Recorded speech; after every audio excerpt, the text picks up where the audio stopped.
They call it turquoise, the color of the midsummer nostalgia. But if you think this is just another trendy shade to keep you relevant, you've already missed the point. Turquoise isn't just color. It's a psychological frequency. It's the visual equivalent of the cooling system for the brain that's constantly overstimulated. It's not cheerful, it's calculated. It's the quiet arrogance of someone who doesn't need to scream to own the room. Today we are peeling back the layers on why this specific shade is currently eating up the runways and why it's triggering a primal reaction in your nervous system, and how exactly you are going to wear it without looking like a desperate at color blocking. Let's just break it down.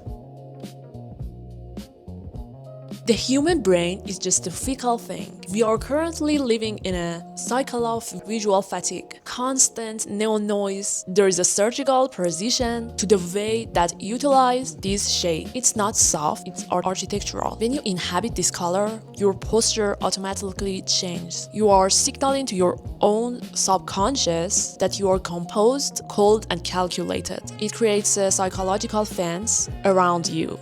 It says, I'm here, but I'm not inviting you. But here's the trap. If your energy is frantic, this color will expose it. It's not a shade for the scattered. It's for the one who watch. It's for the observer who knows exactly what they are doing while everyone else is still figuring out their vibe. Compensate for the lack of confidence, it will backfire. It demands on a level of stillness that is quiet, frankly, and intimidating to people. It's the color of the calm ocean that could drown you if you get too close. Why settle for the pop of color when you can be a temperature drop?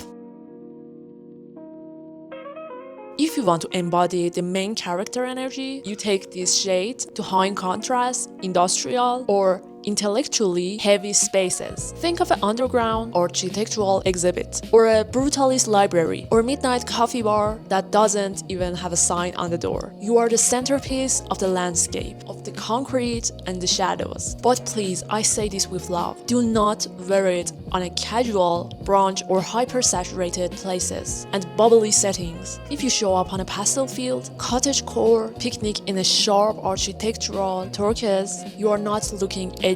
You are looking like a glitch in the simulation. It's giving, I tried too hard to be unique, and it's not kind of turning out good. And maybe you just look like a tourist who took the wrong turn in a dream. Look at these turquoise in runway looks. They just understand the assignment. They didn't put their turquoise pieces in a garden. They placed them against stark, monochromatic, and industrial backgrounds. They know that this shade of is an intruder in the soft, domestic spaces. If you are wearing it, you are not here to fit the vibe. You are there to curate the vibe. If the environment is just too crazy, your outfit will look like just a costume. If the environment is just brutal, your outfit looks like a manifesto. So the formula, how do we keep this from looking like a uniform or some old money relic? You need to introduce violence to your outfit, and the texture war is just the key. If you wear turquoise with some soft and basic fabrics, you are dead in the water. It becomes custom. You need the friction of some hard materials. Maybe just start with some textured turquoise piece, and maybe a blazer with sharp angles, or just a stiff midi skirt. You just don't want to hide the color. You are just framing it. Use the turquoise as an edge and let everything else to be the shadow. At the end of the day, trends are just data points. But style is the story that you tell about your own consciousness. Wearing turquoise in 2026 isn't about following a runway mandate. It's about choosing to be cold and calculated and all summery vibes, and give off the vibe that the world is desperate for your attention. So here's my question for you.